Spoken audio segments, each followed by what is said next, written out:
happy to share that we have begun in all earnest our work in districts and towns on a mission mode to carry forward your message to us when we called upon you and requested your presence for our 125th year celebrations. The lockdown period was also an opportunity for us to connect at many districts to help in compliance and relief work. Sir, we are here today to rededicate ourselves to nation building under your leadership and work on Atma Nirbhar Bharat. Excellencies, ladies and gentlemen, may I now invite our Honorable Prime Minister Sri Narendra Modi ji, our chief guest for this special inaugural session of CII on its 125th year to give his inaugural address. Namaste ji. Thank you Vikram ji, नमस्ते। सबसे पहले तो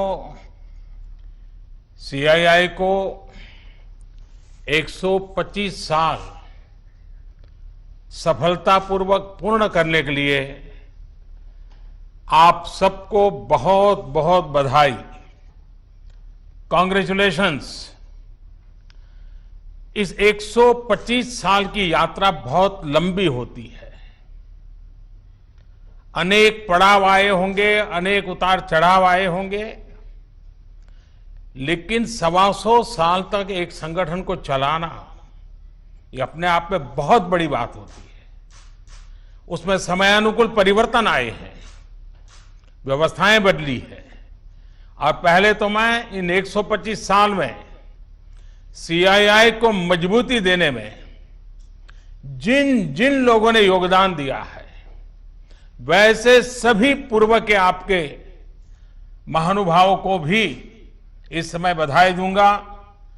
जो हमारे बीच नहीं होंगे उनको आदरपूर्वक नमन करूंगा, और भविष्य में इससे जो संभालने वाले हैं उनको अनेक अनेक शुभकामनाएं भी देता हूं।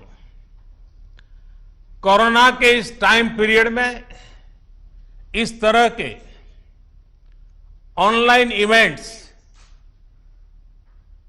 शायद यही एक न्यू नॉर्मल बनते जा रहा है, लेकिन ये भी इंसान की सबसे बड़ी ताकत होती है कि वो हर मुश्किल से बाहर निकलने का रास्ता बना ही लेता है।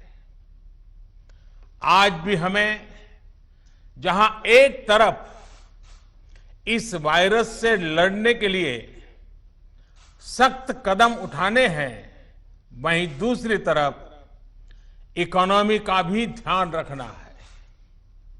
हमें एक तरफ देशवासियों का जीवन भी बचाना है, तो दूसरी तरफ देश की अर्थव्यवस्था को भी स्टेबलाइज करना है, स्पीड अप करना है। इस सिचुएशन में आपने गेटिंग ग्रोथ बैक, इस बात को प्राथमिकता दी है, और निश्चित तौर पर इसके लिए आप सभी भारतीय उद्योग जगत के लोग बधाई के पात्र हैं। बल्कि मैं तो गेटिंग ग्रोथ बैक से आगे बढ़कर ये भी कहूंगा कि यस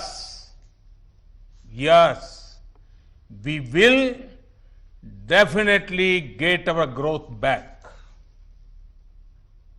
आप लोगों में से कुछ लोग सोच सकते हैं कि संकट की इस घड़ी में मैं इतने कॉन्फिडेंस से ये कैसे बोल सकता हूं। मेरे इस कॉन्फिडेंस के कई कारण हैं।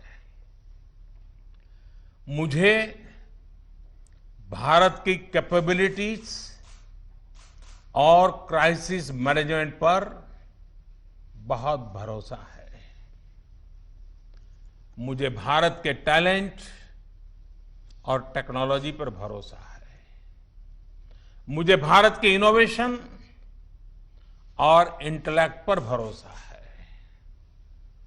मुझे भारत के फार्मर्स, एसएमईज, एंटरप्रेन्योर्स पर भरोसा है, और मुझे भरोसा है इंडस्ट्री के लीडर्स पर, आप सभी पर। इसलिए मैं कह रहा हूं, yes, we will get our growth back. India will get its growth back. साथियों, कोरोना ने हमारी स्पीड जितनी भी धीमी की हो, लेकिन आज देश की सबसे बड़ी सच्चाई यही है कि भारत लॉकडाउन को पीछे छोड़कर अनलॉक फेज 1 में एंटर कर चुका है।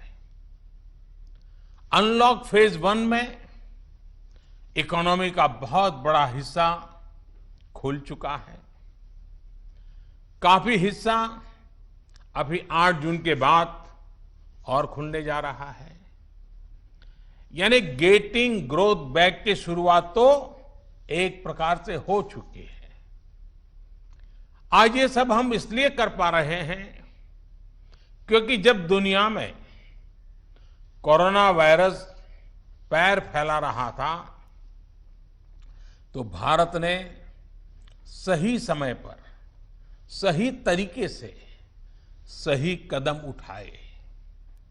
दुनिया के तमाम देशों से तुलना करें तो आज हमें पता चलता है कि भारत में लॉकडाउन का कितना व्यापक प्रभाव रहा है।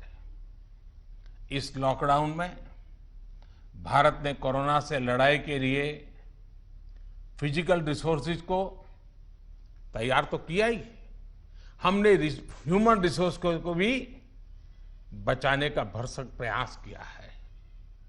ऐसे में अब सवाल ये है कि इसके आगे क्या?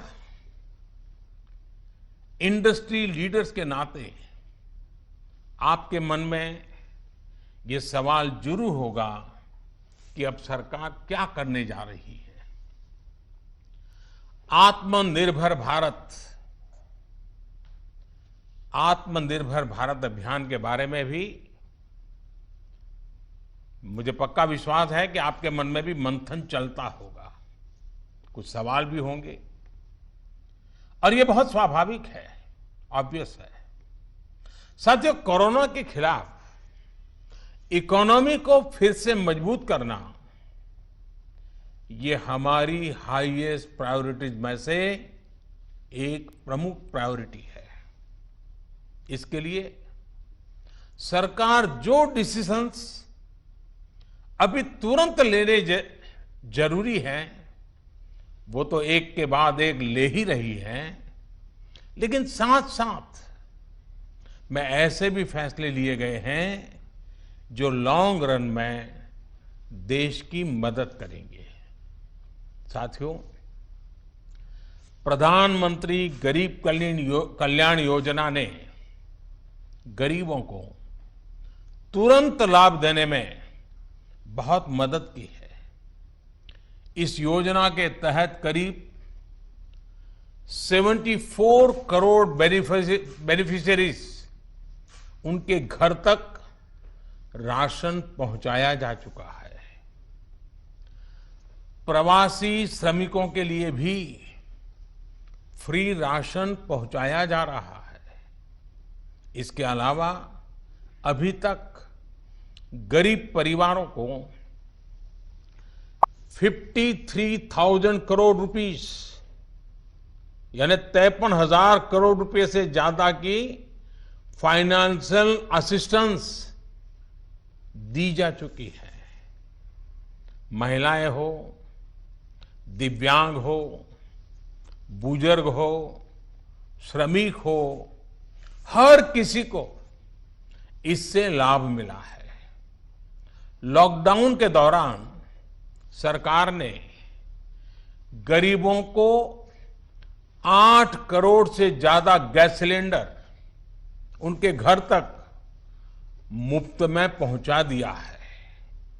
इतना ही नहीं, प्राइवेट सेक्टर्स के करीब 50 लाख एम्प्लॉइज के खाते में 24% ईपीएफ कंट्रीब्यूशन भी सरकार ने किया है।